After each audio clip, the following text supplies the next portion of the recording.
అసలు ఆ బోట్ ఎలా వచ్చింది, బోట్ ఎలా వచ్చి ఢీకొందని? అవునండి, అవును. దానికి వచ్చే ముందు ఒక సీరియస్ ఎలిగేషన్ నేను జగన్మోహన్ రెడ్డి గారు చేశారు. ఇప్పుడు ఈయన వైసీపీ పార్టీ ప్రతినిధి కూడా అంటున్నారు.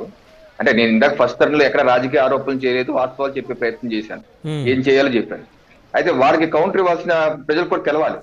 ఇప్పుడు జగన్మోహన్ రెడ్డి గారు ఏమంటారు, చంద్రబాబు నాయుడు కరకట్ట మీద చంద్రబాబు నాయుడు ఇల్లు కాపాడుకుంటారు కోసం బురమైన నీళ్లు గేట్లు ఎత్తేసి విజయవాడ నగరాన్ని ముంచేశారట. ఇప్పుడు ఏమాత్రం అవగాహన ఉన్న వాళ్ళు, లేకపోతే గూగుల్ ఎర్త్లో అన్నది వెళ్ళి ఎవరన్నా మీరన్నా చూడండి. చంద్రబాబు నాయుడు గారి ఇల్లు కరకట్ట మీద ఎక్కడ ఉంటది? కృష్ణానదికి కుడిపక్క గుంటూరు జిల్లాలో అమరావతి వైపు అక్కడ ఉంటది. ఓకేనా? ఈ బుడమేరు అన్నది ఎక్కడ ఉంటది? ఇది కృష్ణానదికి ఎడం పక్క కొండపల్లి వైపు, ఇది మైలవరం కొండల్లో పుట్టి ఎడం పక్క అక్కడ పుట్టి ఇది లెఫ్ట్ కి తిరిగి కొల్లేరు నదిలోకి వెళ్ళిపోదు, కొల్లేరు సరస్సులోకి వెళ్ళిపోదు. ఇది ఎక్కడ కృష్ణా నదిలోకి ఏం రాదు. సో ఎక్కడ ఈ లెఫ్ట్ లో ఉన్న బుడమేరు వెళ్ళి రైట్ లో ఎక్కడో కృష్ణానది అవతల ఉన్నటువంటి చంద్రబాబు నాయుడు ఇల్లు ముంచేస్తారండి. ఎక్కడన్నా మధ్యలో ఏమో 10 లక్షల క్యూసెక్లు వాటర్ ఉంది కృష్ణానదిలో. ఇక్కడ నుంచి వచ్చే 10,000, 20,000, 30,000 క్యూసెక్లు వెళ్ళి అక్కడ చంద్రబాబు నాయుడు ఇల్లు ఇది నది దాటి అవతల పక్కకి వెళ్ళి ఆ ఇల్లు ముంచేస్తారండి. ఏదో మాట్లాడాలి కదా అని మాట్లాడేస్తున్నారా? ఏం అర్థం పర్థం లేకుండా, ఏమాత్రం మతి మర్యాద లేకుండా ముఖ్యమంత్రిగా ఏ రకంగా చేశారు నాకు అర్థం కాదు. 5 ఏళ్ళు ముఖ్యమంత్రి చేశారు, 5 ఏళ్ళు ప్రధాన ప్రతిపక్షం ఎంతగా చేశారు, 10 ఏళ్ళ నుండి ఏం నేర్చుకున్నారు? ఇటు పక్కేదో ఇప్పుడు మీద ఉండి తన అది అటు వెళ్ళిపోతామే వైపు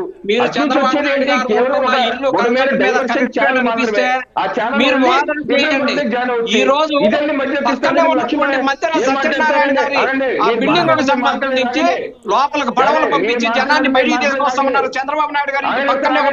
సమయం తక్కువగా ఉంది చిన్నప్పటి గారు, సమయం తక్కువగా ఉంది, విస్తుతా ఉన్నారు. ప్లీజ్ సమయం తక్కువగా ఉందండి, సమయం తక్కువగా ఉందంటే ఇంక ఇప్పుడు సో ఇది పిచ్చ అవగాహన, పిచ్చ ఫేక్ ప్రచారం చేస్తారు. ఇంకోటి ఆయన ఏమంటారు జగన్మోహన్ రెడ్డి గారు, శ్రీశైలం నుంచి తుంగభద్ర నుంచి వాటర్ వచ్చేస్తుంటే మేనేజ్మెంట్ సరిగ్గా చేయకుండా విజయవాడ నగరాన్ని ముంచేశారట. ఏమంటే కృష్ణా వాటర్ లో వచ్చే ఫ్లడ్ ఇప్పుడు వచ్చిన విజయవాడలో మునిగినటువంటి ఏరియాలు కృష్ణా వాటర్ వల్ల మునగలేదది, బుడమేరు వాటర్ వల్ల మునిగింది. ఆ ఫ్లడ్ మేనేజ్మెంట్ బాగా చేశారు కాబట్టి చరిత్రలో ఎప్పుడూ లేని విధంగా 11.43 లక్షల క్యూసెక్ల వాటర్ వచ్చినా ఏ మాత్రం ఇబ్బంది లేకుండా డౌన్ స్ట్రీమ్ కి వెళ్ళిపోయింది. నాదెళ్ల మనోహర్ గారు వీళ్ళందరూ కలిసి బ్యాంకులు కెనాల్లో ఆ కృష్ణా గట్లు బలోపేతం చేసుకుని రాత్రి పనులు అక్కడ పహారా కాశారు కాబట్టి ఏ ఇబ్బంది లేక జరిగిపోయింది. దాన్ని ప్రభుత్వాన్ని అభినందించాలి. ఎందుకు అసత్యాలు అబద్ధ ప్రచారం చేస్తారు? ఇంకో రిటైనింగ్ వాళ్ళు ఇది ఎలమంచి రవి గారు చెప్పారు. ఆ తర్వాత చంద్రబాబు నాయుడు ప్రభుత్వం వచ్చాక దానికి 2.2 కిలోమీటర్స్ రిటైనింగ్ వాళ్ళు కట్టారు. ఆ తర్వాత జగన్మోహన్ రెడ్డి వచ్చాక 1.3 కిలోమీటర్స్ కట్టారు. ఇద్దరు కలిపి మొత్తానికి 3.5 కిలోమీటర్లు వాళ్ళు సింహభాగం చంద్రబాబు నాయుడు సింహభాగం కట్టారు, ఈయన కొంత కట్టారు. అంతేగాని మొత్తం నేనే కట్టేశాను. ఒక జీవో ఇచ్చింది రవి గారు టైంలో ఇచ్చుంటారు. డబ్బులు 164 కోట్లు ఇచ్చి చంద్రబాబు నాయుడు గారు 2.2 కిలోమీటర్స్ కట్టారు. ఆ తర్వాత వీళ్ళు కట్టారు. సో ఓకే, ప్రభుత్వం కంటిన్యూస్ ప్రాసెస్. ఈ 3.5 కిలోమీటర్లు ఏ 1/2 కిలోమీటర్ కట్టపోయినా మళ్ళీ వాటర్ వచ్చేస్తారు లోపలికి. సో అంతేగాని ఇది జగన్మోహన్ రెడ్డి గారు నేనే చేశాను అని చెప్పుకుంటే దానివల్ల ఉపయోగం ఏంటంటే అబద్ధ ప్రచారాలు చేస్తారు. మొదలు పెట్టారు, మీరే మొదలు పెట్టలేదే. 164 కోట్ల నుంచి 2.2 కిలోమీటర్స్ కట్టారు కదా. ఆనాడు కాంగ్రెస్ ప్రభుత్వంలో జీవో ఇచ్చారు. కాంగ్రెస్ ప్రభుత్వంలో కిరణ్ కుమార్ రెడ్డి గారు ముఖ్యమంత్రి, ప్రజారాజ్యం పార్టీ మద్దతుతో ఉన్నటువంటి ప్రభుత్వం, కాంగ్రెస్ ప్రభుత్వం ఇచ్చినటువంటి జీవో వల్ల వచ్చినటువంటిదే రిటర్నింగ్ వాళ్ళు చెప్పాలంటే. చిన్నరెడ్డి గారు జీవో ఇచ్చారండి, డబ్బులు ఇష్యూ చేసి మొదలుపెట్టి చంద్రబాబు నాయుడు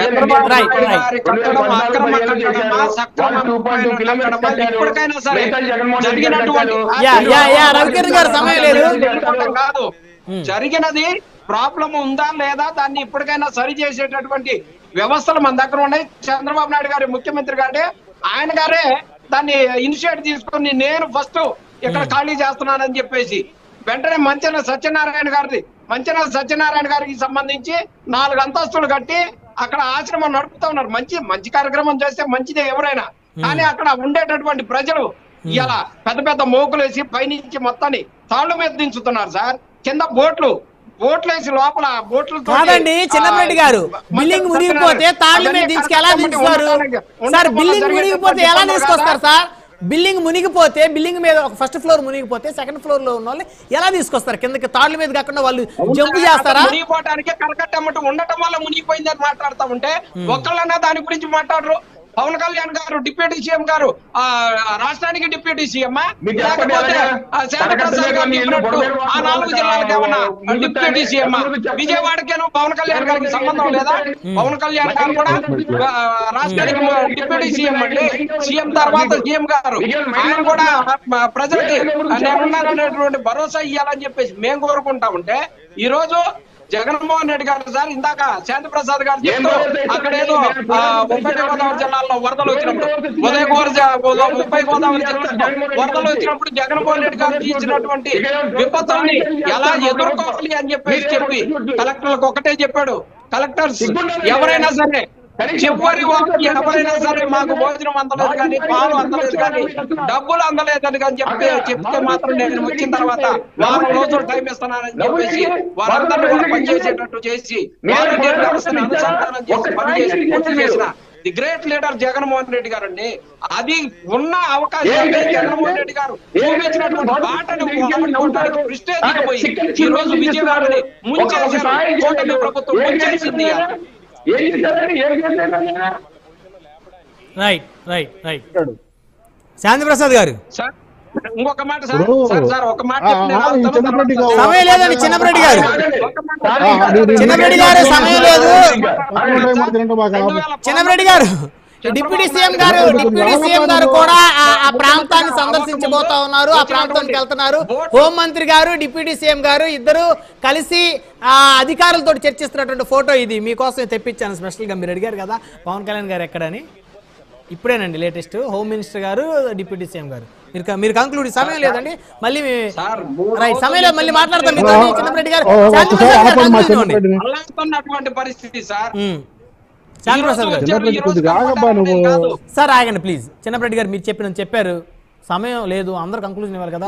శాంతిప్రసాద్ గారు లేదు, మీ సమయం లేదండి. చిన్నరెడ్డి గారు సమయం అయిపోయింది. శాంతిప్రసాద్ గారు మీరు కంటిన్యూ చేయండి. ఇప్పుడు నిత్యం హైకోర్టుకి వెళ్ళేటప్పుడు ఆ కరకట్ట మీదకి వెళ్తాం మేము. చంద్రబాబు నాయుడు గారి ఇల్లు కరకట్ట సమానంగా ఎత్తులో ఉంటుంది. ఈయన చెప్తున్న మంత్రి సత్యనారాయణ ఆశ్రమం కరకట్టకి 8-9 అడుగుల లోతులో ఉంటది. మునక్క ఏం చేస్తుంది వరద వచ్చినప్పుడు? చంద్రబాబు నాయుడు గారి ఇల్లు మునగదు, ఎందుకంటే కరకట్టతో సమానంగా ఉంది ఆయన ఇల్లు ఎత్తు. సరే, అది దాని గురించి చర్చ అప్రస్తుతం. ఇక చంద్రబాబు నాయుడు గారి ఇల్లు మునక అక్కడ డైవర్సిటీ కెనాల్ ఎందుకు కట్టారో, బుడమేరు వరద విజయవాడను ముంచుకుంటూ కోసం అది ఇబ్రహీంపట్నం దగ్గరికి వచ్చేలాగా చేశారు. అయితే వచ్చిన విపత్తు ఆ వరద 3 ఇంతలు వచ్చేటప్పటికి ఆ డైవర్షన్ కెనాల్ కు ఉన్న గేట్లు కూడా చాలలేదు కాబట్టి వెనక్కి పైగా ఆల్రెడీ కృష్ణలో వరద నీరు ఉండటం వల్ల ఈ నీరు ఇముడ్చుకోలేకపోయింది. దాంతో నీరంతా మళ్ళీ ఎనకెక్కదనటం వల్ల గండి పడటం వల్ల వచ్చిన ప్రమాదం ఇది, అంతేగాని మ్యాన్ మేడ్ కాదు ఇది. ఇకపోతే ఇప్పుడు మా చిన్నపరెడ్డి ఏదో చెప్పబోతున్నాడు రిటైరింగ్ వాళ్ళ గురించి, ఇంకా ఎన్ని అప్రస్తుతం. ఇప్పుడు ప్రస్తుతం చేయాల్సింది మీ పార్టీగా మీరు చేయగలిగింది ఈ వరద బాధిత ప్రాంతాల్లో ఏమైనా ఉంటే మీరు చెయ్యండి. మీ సాక్షి పత్రికలో అచ్చేసుకోండి, దాన్ని బహిరంగంగా తెలియజేయండి. మీరు చిన్న కనీసం ఎగ్గు పప్పులంత విలువైన ఆ ప్రజలకు సాయం చేయండి.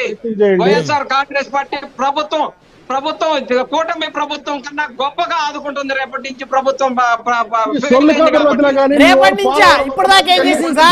డబ్బులు చెప్పడానికి మిషన్ లేదు.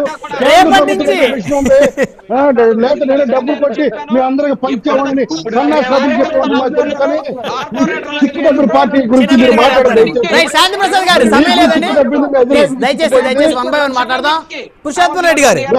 చిన్నరెడ్డి గారు రేపటి నుంచి ప్రభుత్వం కన్నా మిన్నగా ప్రభుత్వాన్ని చెప్పమని డబ్బు కొట్టుకు సావండి. ఇలా వరద ముందు బాధ్యతలోకి వెళ్ళి ఎంతసేపు బురద రాజకీయాలేనా? శాంతి ప్రసాద్ గారు దయచేసి బురద రాజకీయాలు సార్ ఇది.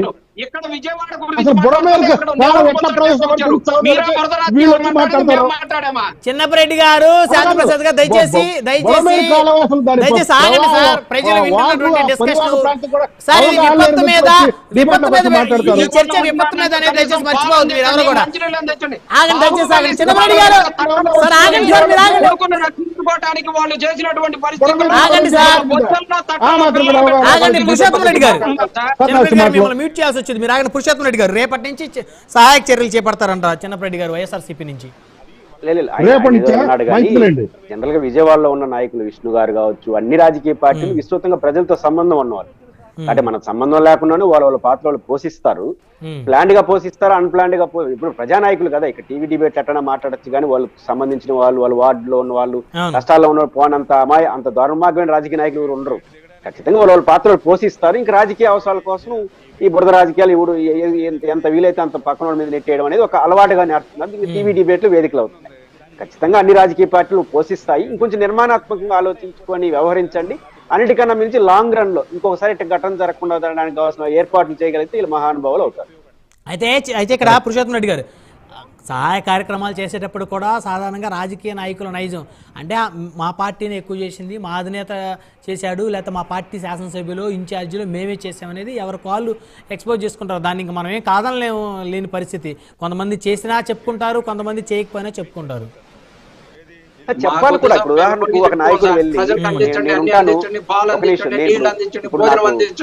నేనుంటాను 1 లక్ష రూపాయలు విరాళం ఇచ్చాను అనుకోండి, చెప్పుకుంటే మంచిదే. నాకు క్రెడిట్ కాదు, ఇంకో 10 మంది ఇస్తారు కదా. ఒక నాయకుడు ఒక ఫేస్బుక్ లో పెట్టుకుని నేను 10 మందికి ఆహార పొట్లాలు ఇస్తే ఇంకోటి కూడా పోతాడు. ఇట్లాంటిది మంచిదే. ప్రచారం చేసుకుంటే వాళ్ళకి ఎంత వస్తుందో కానీ ఇంకో 10 మంది ఇన్వాల్వ్ అవుతారు కదా. దాన్ని ప్రోత్సహిద్దాం. బాగా ప్రచారం తప్పేం లేదు.